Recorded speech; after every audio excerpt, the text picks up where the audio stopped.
Hello guys and welcome back to Planet 40k. In today's video we're going to be doing a rate it or hate it for the Norn Assimilator, and as you probably can tell we've changed up a little bit in terms of the graphics and stuff, so let me know down in the comments down below if you like it and we'll carry on going ahead with it. But today we are doing our rate it or hate it. I'm going to go through the data card for the Norn Assimilator. We're going to be going through my personal tactics. We're going to be going through some comparisons within the codex itself, and then at the end of the video I will either rate or hate the Norn Assimilator. There is no in-betweens. I either rate it or I hate it. It's quite cutthroat. That is what it is. That's the point of this series. Right, let's get into this data card for the Norn Assimilator. It's got 100 mil base, it's 290 points, and it's got the following statistics. It's got a movement of 10 inches, which is pretty quick. I mean, monsters in general have this kind of speed anyway, but it's nice. Toughness 11 is also very nice. 2+ armor save, great, but no invulnerable save. The Norn Emissary has an invuln save, the Assimilator doesn't. Weird. 16 wounds. It's got a 7+ leadership, and objective control is 5. It does have a damage table. If it's under 5 wounds, it's -1 to hit. -1 to hit. So that's the statistics. That toughness and armor save definitely stands out, but unfortunately no invulnerable save. Now the keywords of note, it's got the monster keyword, it's the Great Devourer, whatever that means nowadays, and Synapse. It does have Synapse, which is very important. It is a Synapse model, not a character. Now as for its actual range and melee weapons, it's got the Toxic Jector Harpoon. So this has got the bracketed ability of Harpooned, which is about to explain down below because it's not a core rules ability for a weapon. So Harpooned, after this bearer has shot their weapon, select one enemy monster or vehicle that was hit by one or more of these attacks. Until the end of the turn, each time this bearer selects that target as a target for charge, add 2 to the charge roll. So you want to be firing this at a monster or a vehicle model. You then, obviously do your attacks. They make their saves and whatnot. But when it comes back to the charge phase, you've got 2 inches less to actually need to roll with your dice. So if it's only 9 inches away, or 9-inch charge, it will only be a 7-inch charge. So it's pretty good to be getting into engagement range, which then brings us on to the actual weapon itself. So we haven't actually spoke about the weapon, have we? Let's go back, talk about the Toxic Jector Harpoon for a moment. So it's only got a 12-inch range, but you kind of want to be within that range anyway to be making a charge. So let's just say you were 10 inches away. Well, you've only got to get within an inch to get within engagement range, so that would actually be a 9-inch charge, but that will become a 7-inch charge. So it's pretty good.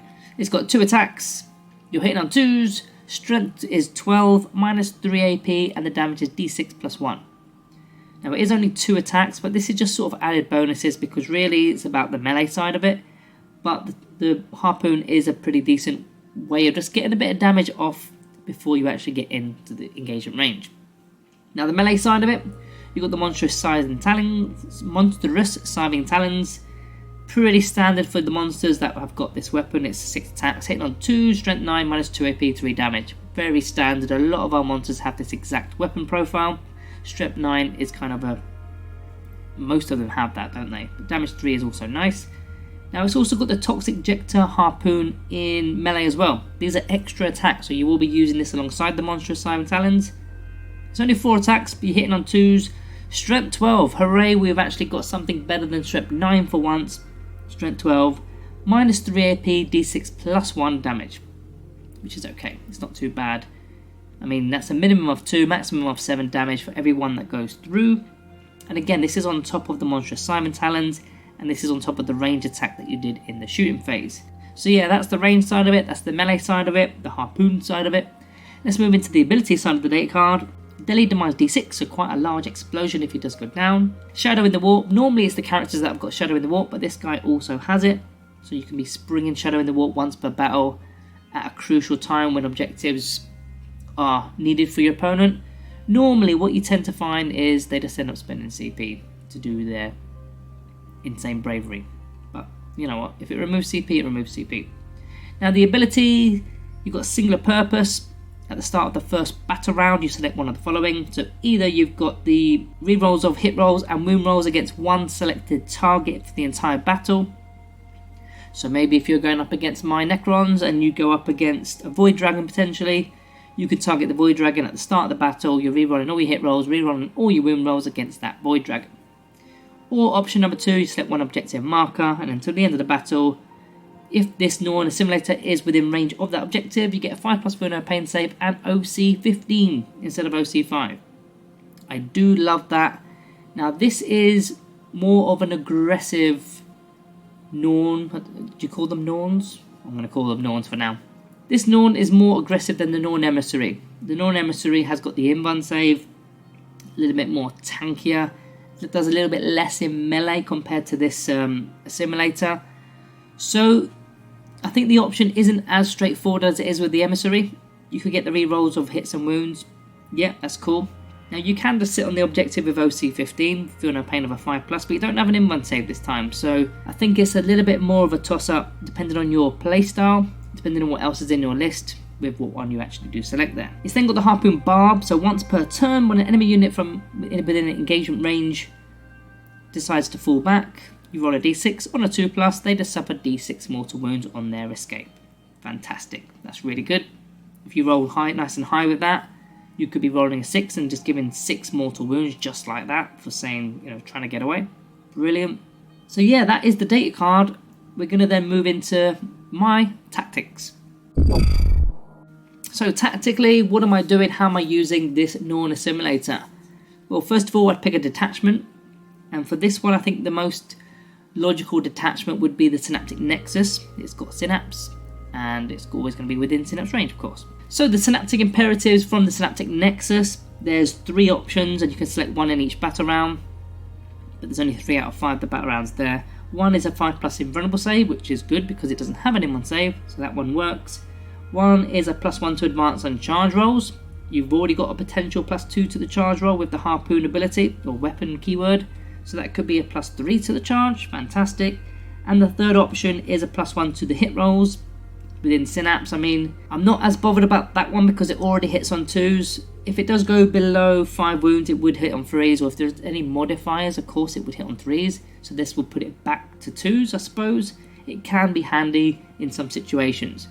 But I do like the Synaptic Nexus for the Norn Assimilator, and there's actually a reason for it. Now, I already mentioned when we were talking about the abilities that I'd probably opt to go for the rerolls of hits and wounds against a selected unit because it's not as defensive as the Norn Emissary.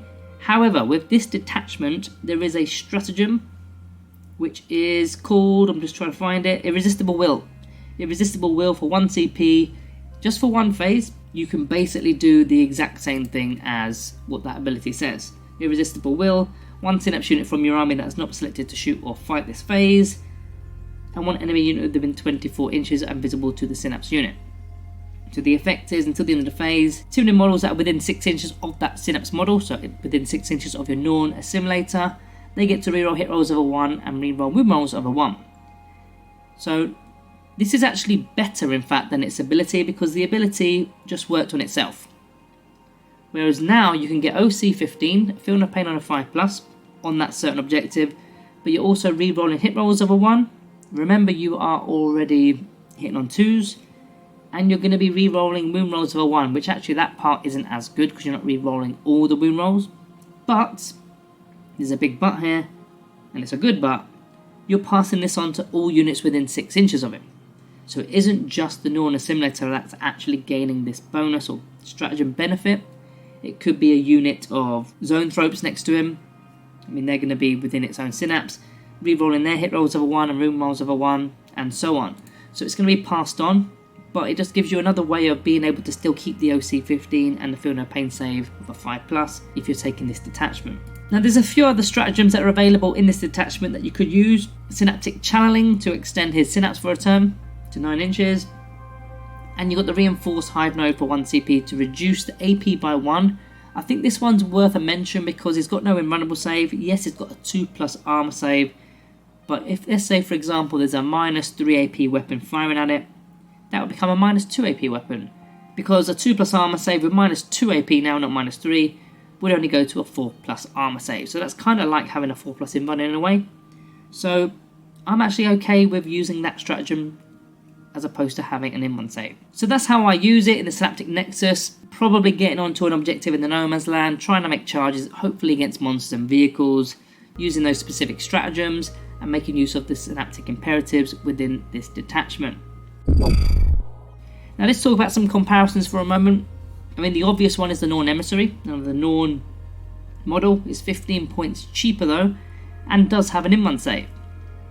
Now it's got also the flexible weapons at range. You've got the 3 profiles for the Psychic Tendrils, 3 different, you've got anti-tank, anti-infantry and so on. But in melee, I don't think the Emissary is as good as the Assimilator, not quite as powerful.